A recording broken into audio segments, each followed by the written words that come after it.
Hi friends, welcome to tamilsway.com. நம்ம இன்னைக்கு ஒரு ஸ்பெஷலான ரெசிபி பார்க்க போகிறோம். மண்சட்டி மீன் குழம்பு. மீன் குழம்புக்கு தேவையான பொருட்கள் என்னன்னு நம்ம பார்க்கலாம். 15 சின்ன வெங்காயம், 1 டீஸ்பூன் ஜீரகம், அரை டீஸ்பூன் மஞ்சள், 3 டீஸ்பூன் மீன் குழம்பு மசாலா, தேங்காய், புளி கரைசல். இந்த புளி சின்ன நெல்லிக்காய் சைஸ் அளவுக்கு. அப்புறம் தாளிக்கிறதுக்கு கடுகு, வெந்தயம், கருவேப்பிலை. அதுக்கப்புறம் மீனை நல்லா கழுவி மண் சட்டியில் எடுத்து வச்சுக்கோங்க. இப்போ மீன் குழம்பு எப்படி செய்யுதுன்னு பார்க்கலாம். மிக்ஸி எடுத்துக்கோங்க. மிக்ஸியில் ஒரு திருவின அரைமுடி தேங்காவை மிக்ஸியில் எடுத்துக்கோங்க. இந்த மீன் கம்மியாக இருக்கிறதுனால நான் அரைமுடி எடுத்துருக்கிறேன். மீன் நிறையா இருந்துச்சுன்னா நீங்கள் ஒரு முழு தேங்காவே எடுத்துக்கலாம். அந்த தேங்காய் கூட சின்ன வெங்காயம், அதுக்கப்புறம் ஜீரகம் போட்டு நல்லா மிக்ஸியில் அரைச்சி எடுத்துக்கோங்க. இப்போது பார்த்தீங்கன்னா மிக்ஸியில் நல்லா மை போல் தேங்காவை நல்லா அரைச்சி வச்சுருக்கிறேன். இப்போ மீன் கூட இந்த அரைச்சி வச்சிருக்க தேங்காவை சேர்க்கணும். அது கூட மீன் குழம்பு மசாலா பொடி, மஞ்சள் தூள்,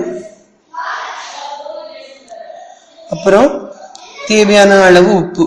மீன் குழம்புக்கு எவ்வளவு உப்பு தேவைப்படும் நினைக்கிறோமோ அந்த அளவு தேவையான உப்பை நம்ம இதுலயே சேர்த்துக்கணும். அப்புறம் இது கூட நம்ம கரைச்சி வச்சிருக்கக்கூடிய அந்த புளி கரைசலை சேர்த்துக்கிடணும்.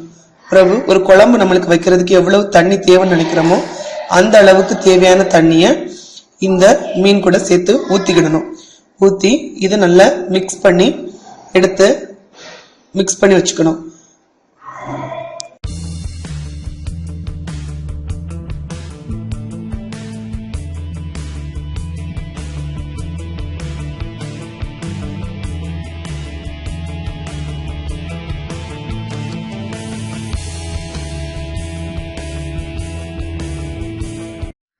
இப்போ இந்த நம்ம கலந்து வச்சிருக்கக்கூடிய இந்த கலவையை மண் சட்டியை எடுத்து டைரக்டாக நம்ம அடுப்பில் வைக்க வேண்டியதான்.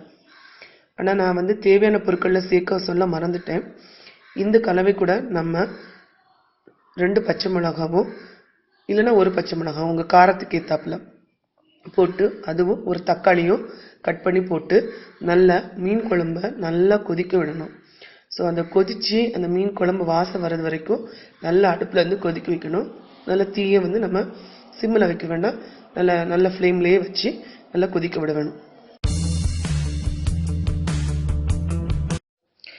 குழம்பு நல்லா கொதிக்க ஆரம்பிக்கும் போது என்ன பண்ணணும்னா ஒரு மூடி போட்டு இதை மூடி வச்சுட்டு ஃப்ளேமை சிம்மில் மாற்றிட்டு நல்லா கொதிக்க விடணும். ஒரு 10 நிமிஷம் கழித்து ஓப்பன் பண்ணி பார்த்தீங்கன்னா நல்லா தேங்காயில் உள்ள அந்த எண்ணெய் பிரிஞ்சு குழம்பு ரெடியாக இருக்கும். இப்போ நம்ம குழம்புல தாளித்து ஊற்றலாம். அதற்கு கடாயில் கொஞ்சம் எண்ணெய் ஊற்றுங்க.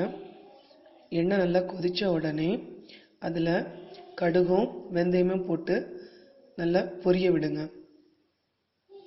நல்லா கடுகும் வெந்தயம் நல்லா கடுகெல்லாம் நல்லா பொரிஞ்ச பிறகு அதில் கருவேப்பிலை போட்டு நல்லா தாளித்து அதை குழம்புல அப்படியே கொட்ட வேண்டியதுதான். கொட்டி ஒரு லேசாக மிக்ஸ் பண்ணிவிட்டு பார்த்தீங்கன்னா சூடான சுவையான மண் சட்டி குழம்பு ரெடி.